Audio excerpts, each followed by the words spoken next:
Dr. Will Roper dropped a couple of strategy bombs during his tenure as the Assistant Secretary of the Air Force for Acquisition, Technology, and Logistics. In September 2020, we got a Matrix-themed strategy on the new digital acquisition reality, and then a few months later, he followed that up with a guidebook for digital engineering titled Bending the Spoon. Spoiler alert, if you haven't seen The Matrix, do yourself a favor and go watch it now. These are both great documents, and I highly encourage you to read them, but if you hate reading or have a short attention span, this video will give you a quick summary of the digital acquisition strategy, starting with a history lesson. Back in the 50s, when the US was in a Cold War with the Soviets, we had over a dozen aircraft manufacturers rapidly pumping out a slew of supersonic fighters and bombers known as the Century series.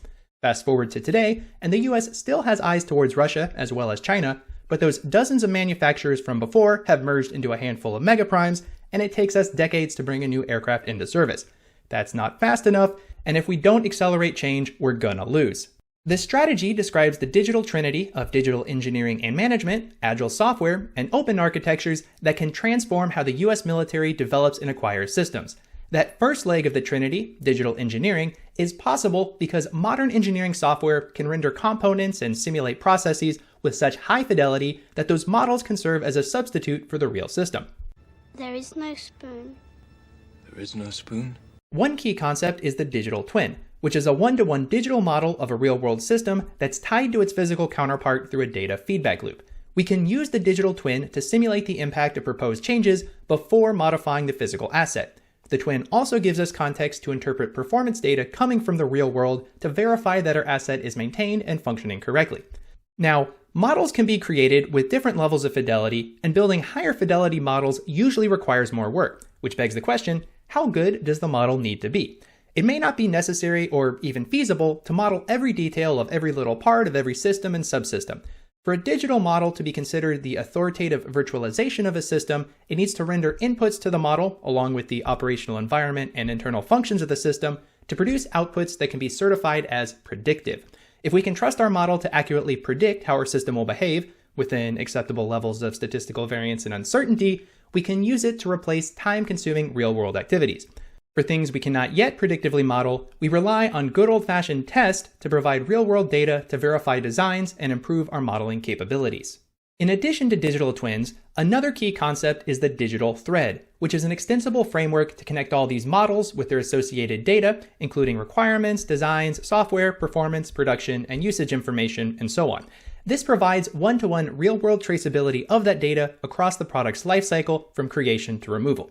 So we can create digital twins and digital threads. At this point, you might be asking, so what? How are these digital things going to accelerate change so we don't lose?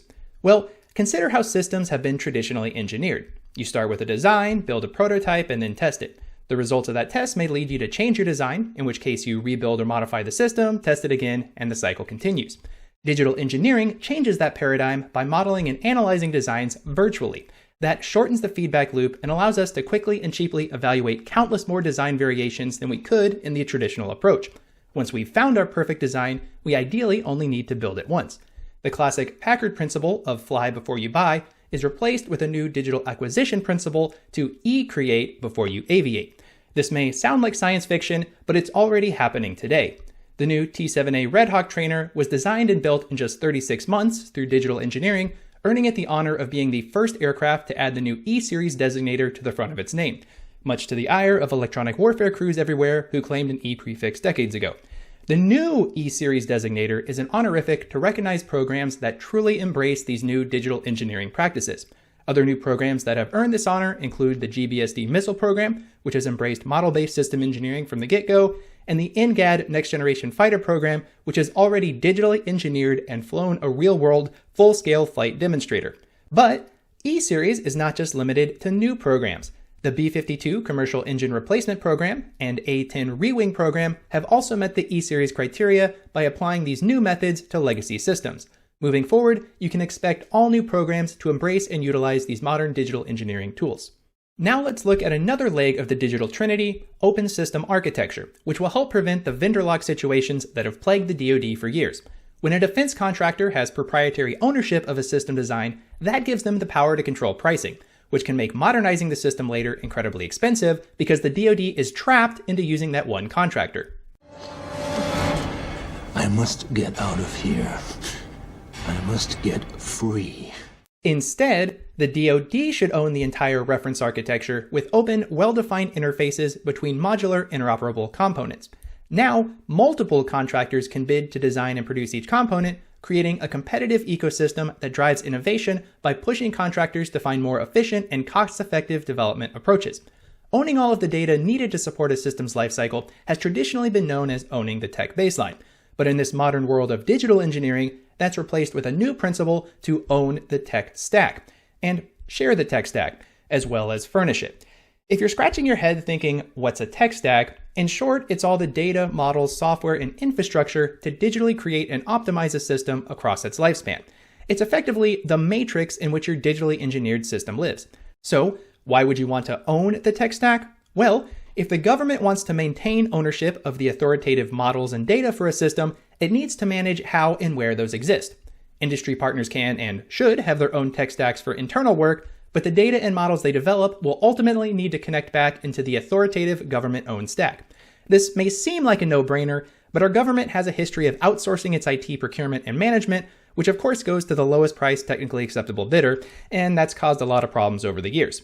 Some good news, the DoD is finally waking up to the reality that software and its underlying IT infrastructure is a war-fighting system, and is therefore giving it the love it deserves by bringing that IT in-house through services such as Cloud One and Platform One. Now let's move on to the third leg of the digital trinity, Agile software. As the Platform One logo alludes to, and TLC warned us against, don't go chasing waterfalls. Old school waterfall software development is a modern no-no because it's too slow to adapt. Instead, we need agile development processes and DevSecOps workflows that can rapidly iterate and continuously deliver new capabilities.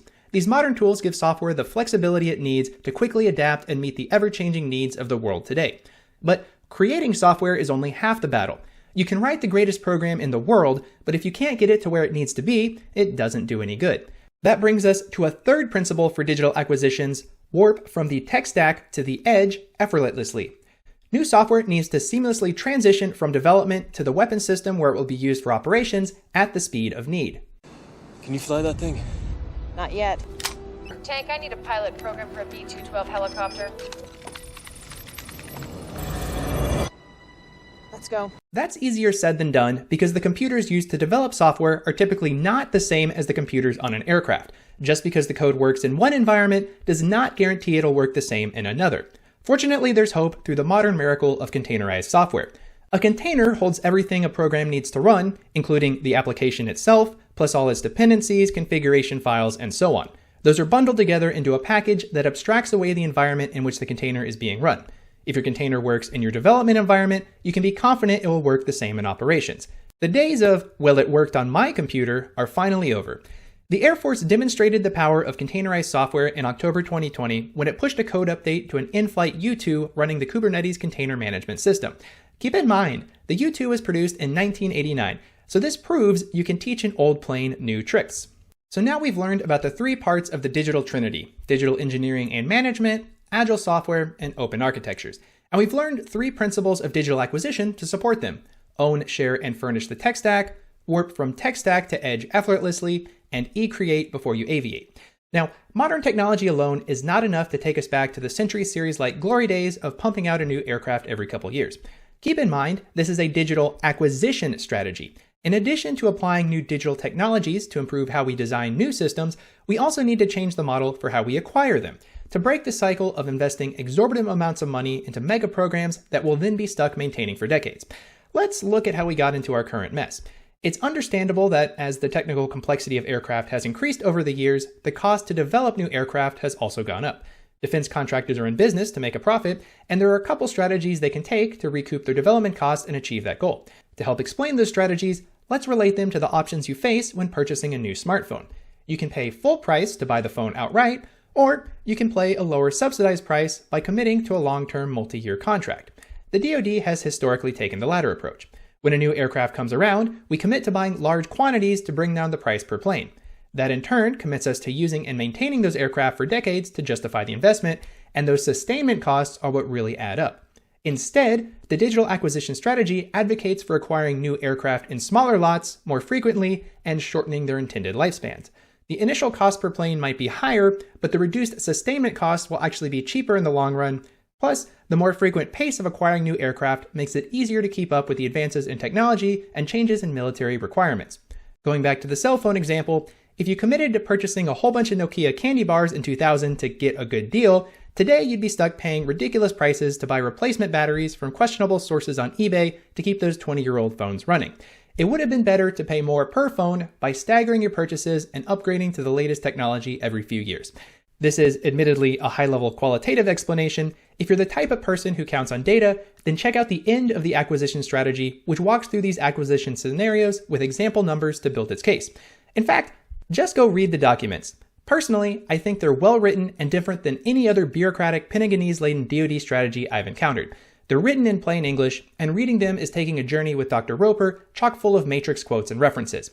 It's the first time I've legit smiled and laughed reading something the DoD put out. So if you found this video insightful, I encourage you to read the documents in full. They're well worth your time.